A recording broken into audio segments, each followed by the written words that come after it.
Hey everybody, welcome back to Honestly KDP. My name is Laura, and today I just wanted to do a couple updates and show you this other website that I found for making money, whether you're a photographer or you create AI art. Um, the site is called Wirestock. It's wirestock.io. I don't know if you have already heard of it, but basically they're like an aggregate for the stock photo websites. But I didn't realize that some of the stock sites are also allowing you to publish AI art now. But with this website, Wirestock, they do publish your pictures if they're accepted to several different stock sites. I'll show you, and then I'm going to show you which ones of mine were accepted and which weren't. So they only give you about 100 uploads, and then out of the 100 uploads, um, if you have 80% that are accepted, then they'll allow you to upload another 100. I made a bunch of mistakes when I was uploading, so only about maybe 50 or 60% of mine were accepted.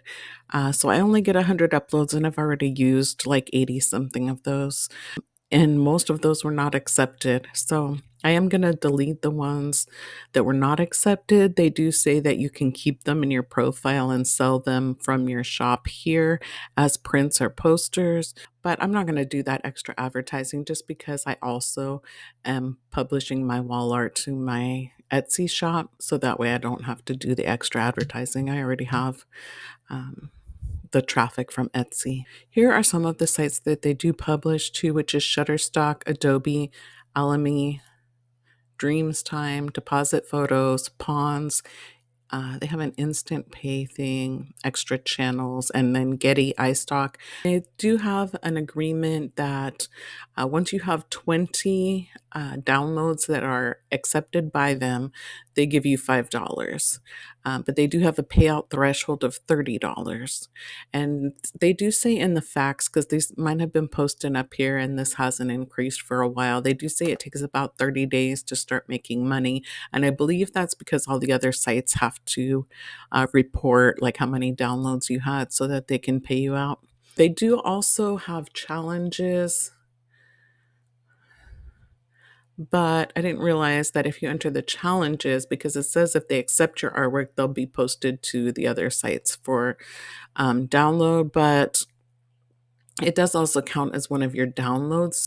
So if they don't accept it, then it's still counted as a download that failed. I'll show you here that I have 28 items that are not accepted to marketplaces.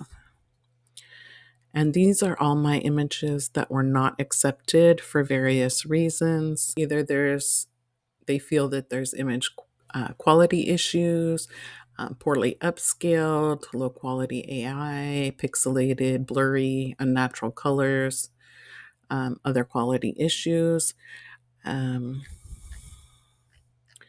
So some of these I thought were really good. And then they have, so I'll show you over here, which is kind of weird. So these apples were not accepted, but these apples were. Like this mouse was accepted, but this one wasn't.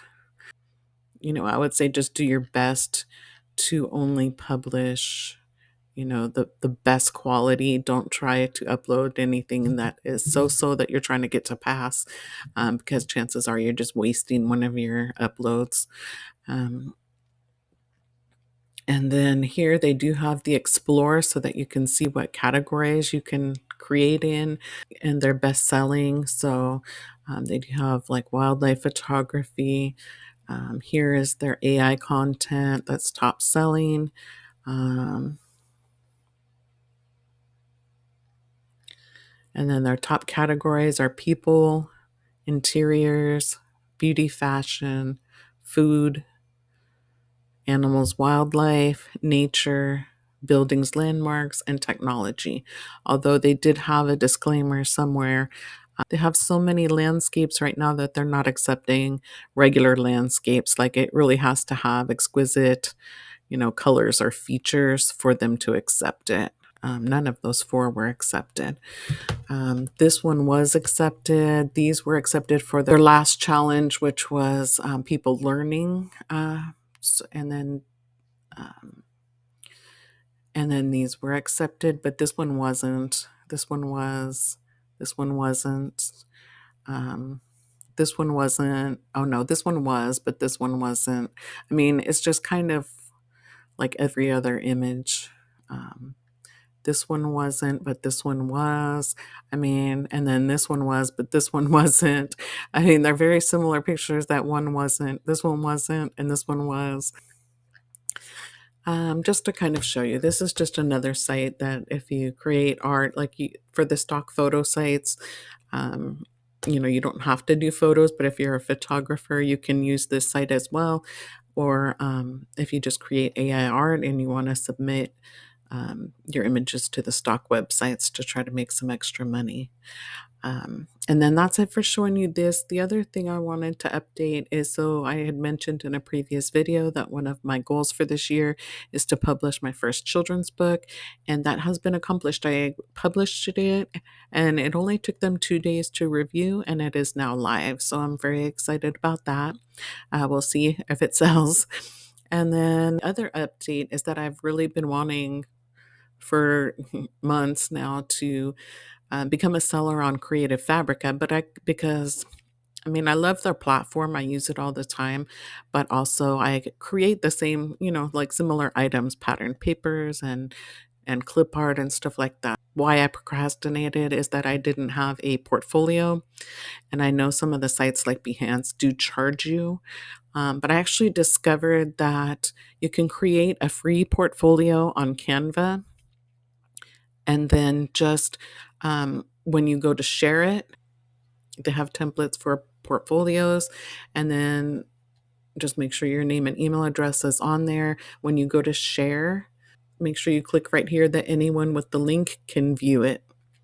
And then you just copy the link, or in your Creative Fabrica application where it asks for the portfolio. They said they were going to review it for, I think, up to 7 to 10 days, but literally in less than 24 hours, they replied back to me that they loved my work and that I was accepted. So I spent the whole following day creating a banner for my shop and a logo, and trying to get some items uploaded. I think I've uploaded like 5 items, and 3 of them have already been approved. That's exciting. And the good thing about Creative Fabrica is that, like on Etsy, you have to pay. For every item you upload, you pay 20 cents. When it sells, you pay another 20 cents. And then when it sells, they take their percentage.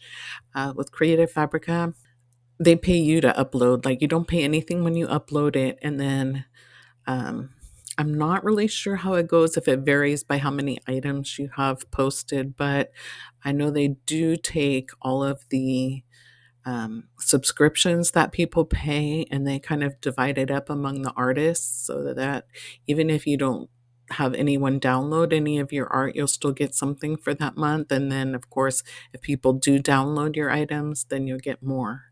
So just something to think about if you wanted to apply to Creative Fabrica. And then, like I said, you can create a free portfolio in Canva.